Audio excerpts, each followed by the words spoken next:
शक्तीपीठ महामार्गाच्या भूसंपादनाला राज्य मंत्रिमंडळाच्या बैठकीत मंजुरी। कोल्हापुरात शेतकऱ्यांच्या विरोधानंतर थांबवलं होतं भूसंपादन। तर सोलापूरसह धाराशिवमध्येही महामार्गाच्या मोजणीला शेतकऱ्यांचा विरोध।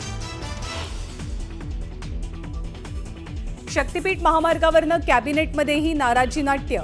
निवडणुकीच्या पार्श्वभूमीवर शेतकऱ्यांचा विरोध सरकारला परवडणारा नसल्याचं म्हणत प्रकाश आंबेडकर आणि हसन मुश्रीफांची नाराजी।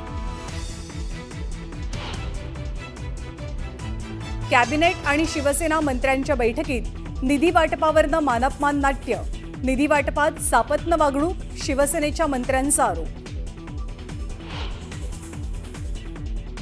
हिंदीच्या मुद्द्यावरनं दादा भुसे घेणार राज ठाकरेंची भेट।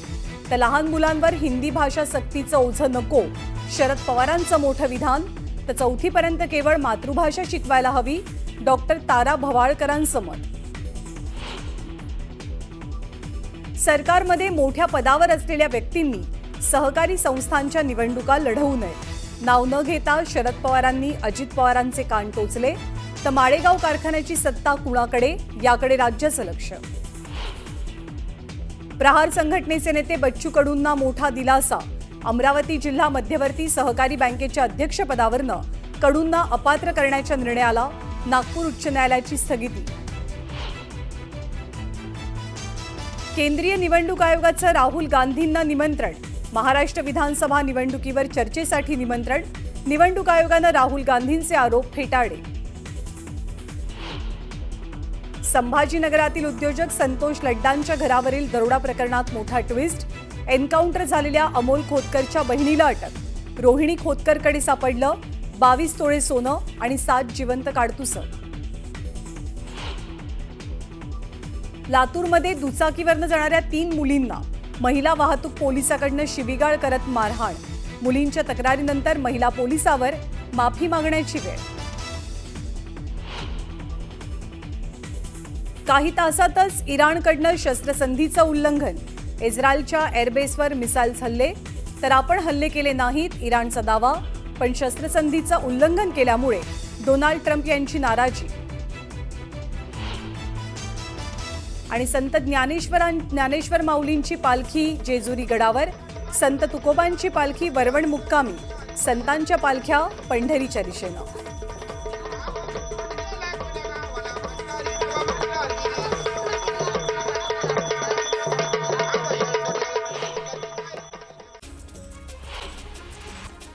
श्री क्षेत्र देहूमध्ये इंद्रायणी नदीनं धोक्याची पातळी ओलांडलेली आहे। इंद्रायणी नदीला पूर आला। इंद्रायणी घाटावरील पित्ती धर्मशाळा तसंच तिच्या शेजारी असलेल्या संत गाडगे महाराज मराठा धर्मशाळा आणि पुंडलिक मंदिरात पावसाचं पाणी शिरलं। तर प्राचीन माऊली स्थळ देखील पाण्याखाली गेलं। सिंधुदुर्ग जिल्ह्याला ऑरेंज अलर्ट जारी करण्यात आला आहे। रत्नागिरीच्या सह्याद्री पट्ट्यातील डोंगराळ भागामध्ये मुसळधार पाऊस झाला। पावसाच्या संततधारेमुळे माळगाव शिवापूर या गावांना जोडणारे 4 पूल हे पाण्याखाली गेले। त्यामुळे 6 ते 7 गावांचा संपर्क तुटला। सिंधुदुर्ग जिल्ह्याच्या कुडाळ तालुक्यामध्ये जोरदार पावसानं हजेरी लावली। अशातच एक दुचाकीस्वार कर्ली नदीमध्ये वाहून गेल्याची घटना समोर आली आहे। माळगावमधून शिवापूरला जाताना पाण्याचा अंदाज न आल्यानं दुचाकीस्वार वाहून गेला।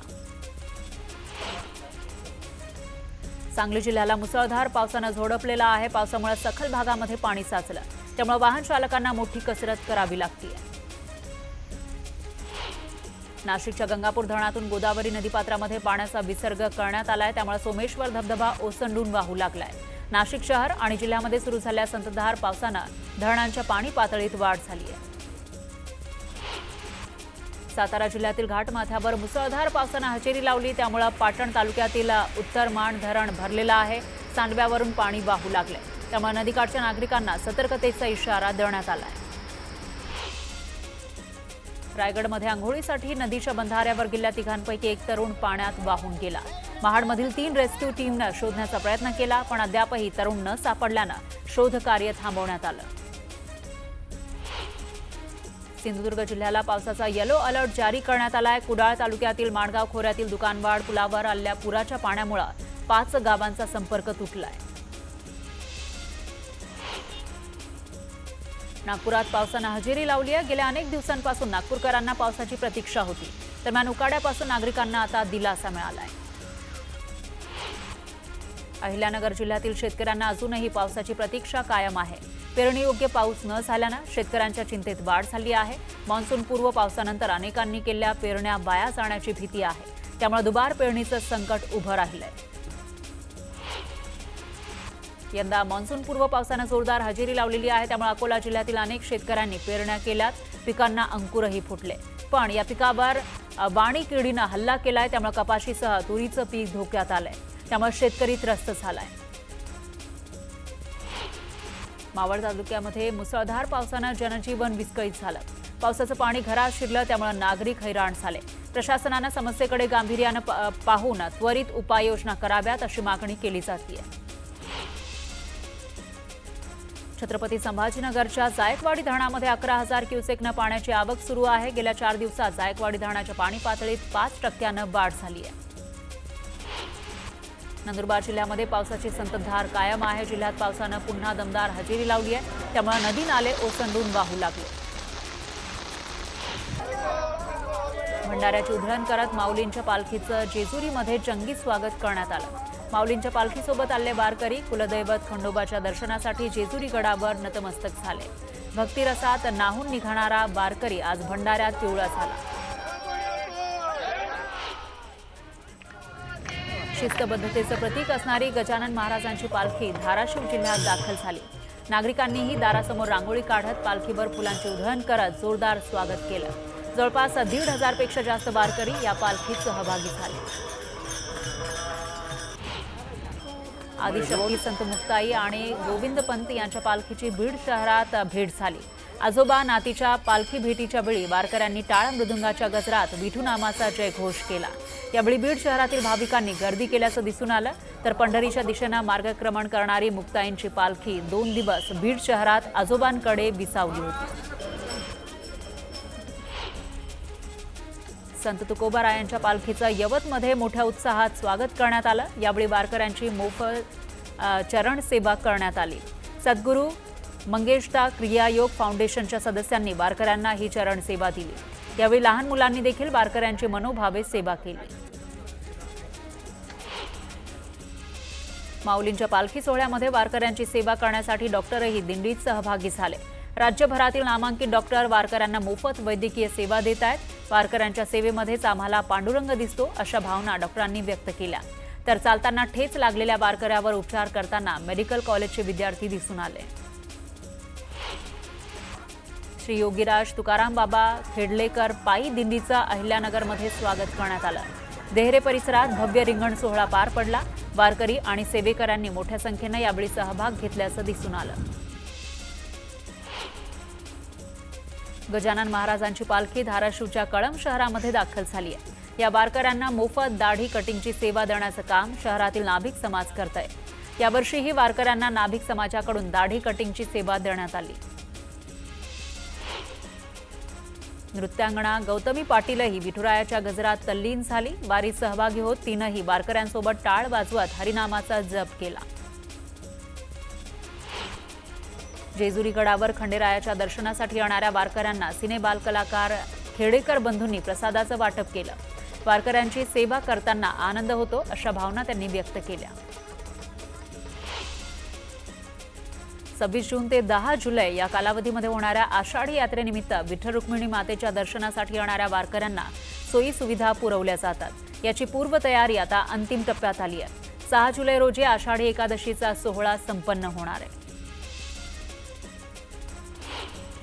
पालखी सोहळ्यात बैल उधळल्याचा व्हिडिओ व्हायरल होतोय. दिवेघाट चढून आल्यानंतर झेंडेवाडी विसाव्याच्या ठिकाणी माऊलींच्या पालखीला चुंपण्यासाठी आणलेला बैल वारकऱ्यांची गर्दी पाहून बिथरला. सुदैवानं यामध्ये कोणालाही दुखापत झाली नाही. पंढरपूरमधील चंद्रभागा नदी परिसरात पूरसदृश्य परिस्थिती पाहायला मिळाली. नदी पात्रातील मंदिरांना पाण्यानं वेढा घातला. वारकरी आपला जीव धोक्यात घालून स्नानासाठी नदीपात्रात उतरतायत. तर गेल्या 2 दिवसात 8 वारकऱ्यांचा जीव वाचवण्यात यश आलं. त्यामुळे नदीपात्रामध्ये न उतरण्याचं आवाहन करण्यात आलंय. विठ्ठल दर्शनाचा बनावट टोकन पास घेऊन 7 जणांनी मंदिरात घुसण्याचा प्रयत्न केला. या 7 जणांची चौकशी सुरू आहे. लातूरच्या एका महिला वाहतूक पोलिसाचा व्हिडिओ सोशल मीडियावर चांगलाच व्हायरल होतोय. महिला पोलीस कर्मचाऱ्यांना रेणापूर नाका परिसरामध्ये ट्रिपल सीट जाणाऱ्या 3 मुलींना अडवलं आणि शिवीगाळ करत मारहाण केली. याचा हा व्हिडिओ व्हायरल होतोय. महिला पोलीस कर्मचाऱ्यानं त्यानंतर आता माफी मागितली. महाड शहरातील 30 इमारती धोकादायक बनल्यात. यामध्ये एका शालेय इमारतीचाही समावेश आहे. दरम्यान पालिकेकडून इमारत खाली करण्याची नोटीस बजावण्यात आली आहे.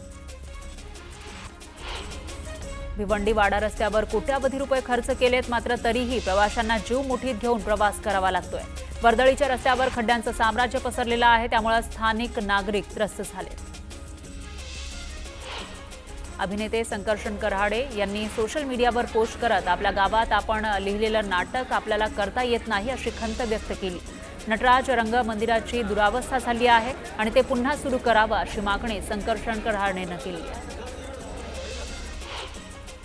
बुलढाणा ग्रामीण पोलीस स्टेशन परिसरामध्ये अतिविषारी मण्यार जातीचा साप निघाला. दरम्यान सर्पमित्रानं मण्यारला पकडून नैसर्गिक अधिवासात सोडलं. पालघरच्या वाडा तालुक्यातील डोंगरपाडा वस्तीवरील विद्यार्थ्यांना सध्या लाकडी पुलावरून धोकादायक प्रवास करावा लागतोय.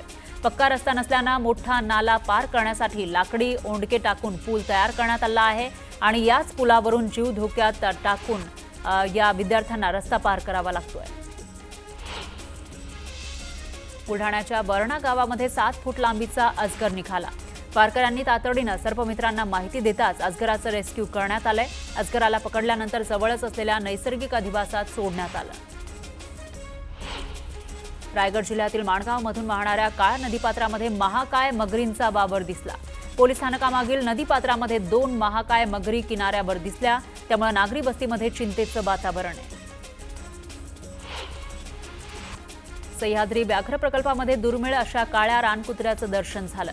बफर झोनमधील एका गावात फिरण्यास गेलेल्या कराड इथल्या पर्यटकाला या रानकुत्र्याचं दर्शन झालं. कराड तालुक्यातील बाहगाव जिल्हा परिषद शाळेच्या शाळा व्यवस्थापन समितीच्या सदस्यांनी शिक्षण अधिकाऱ्यांच्या दालनात ठिय्या आंदोलन केलं. गेल्या 3 वर्षांपासून मुख्याध्यापक पद रिक्त आहे. मुख्याध्यापकाविनाच शाळेचं कामकाज सुरू आहे. या विरोधात शाळा व्यवस्थापन समिती आक्रमक झाली. करमाळा तालुक्यातील केम गावात कडकडीत बंद पाळण्यात आला आहे. केम सबस्टेशनसाठी स्वतंत्र आणि नवीन लाईनचं काम पूर्ण न झाल्यामुळे आक्रमक ग्रामस्थांनी जेऊर सबस्टेशन समोर उपोषण करत गावात बंद पाळला. सरकारच्या हिंदी सक्तीविरोधात पुण्यातील मनसैनिक आक्रमक झाले. हिंदी सक्तीचा आदेश रद्द होत नाही तोपर्यंत दादा भुसेंना पुण्यात फिरू देणार नाही असा इशारा मनसे शहराध्यक्ष साईनाथ बाबर यांनी दिला.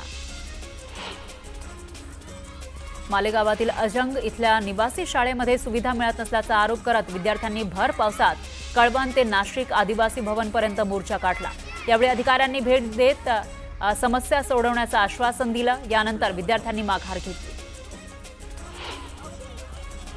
यवतमाळच्या उमरखेड ते करोडी रस्त्याची दयनीय अवस्था झाली आहे. या रस्त्यावरून ये जा करणारे शेतकरी बांधवांना तसंच नागरिकांना मोठी तारेवरची कसरत करावी लागतीये. रस्त्याचं काम तात्काळ करावं, बांधकाम करावं यासाठी प्रहारकडून जलसमाधी आंदोलन करण्यात आलं. शक्तीपीठ महामार्गाच्या भूसंपादनाला मंत्रिमंडळ बैठकीत मान्यता मिळाली आहे. कोल्हापुरात शेतकऱ्यांच्या विरोधानंतर भूसंपादन थांबवलं होतं, पण आता मंत्रिमंडळामध्ये मान्यता मिळालेली आहे, त्यामुळे वेग येण्याची शक्यता आहे. भूसंपादनासाठी 20,000 कोटींच्या तरतुदीला मंजुरी देण्यात आली आहे, पण भूसंपादनाला शेतकऱ्यांचा विरोध कायम आहे. धाराशिवमध्ये शक्तीपीठ महामार्गाच्या जमिनीच्या मोजणीवरून पुन्हा शेतकरी आणि अधिकाऱ्यांमध्ये वाद झाला. तुळजापूरच्या वानेवाडी इथं जमिनीच्या मोजणीसाठी आलेल्या अधिकाऱ्यांना शेतकऱ्यांनी रोखलं. त्यावेळी शेतकरी आणि अधिकाऱ्यांमध्ये शाब्दिक वाद झाला.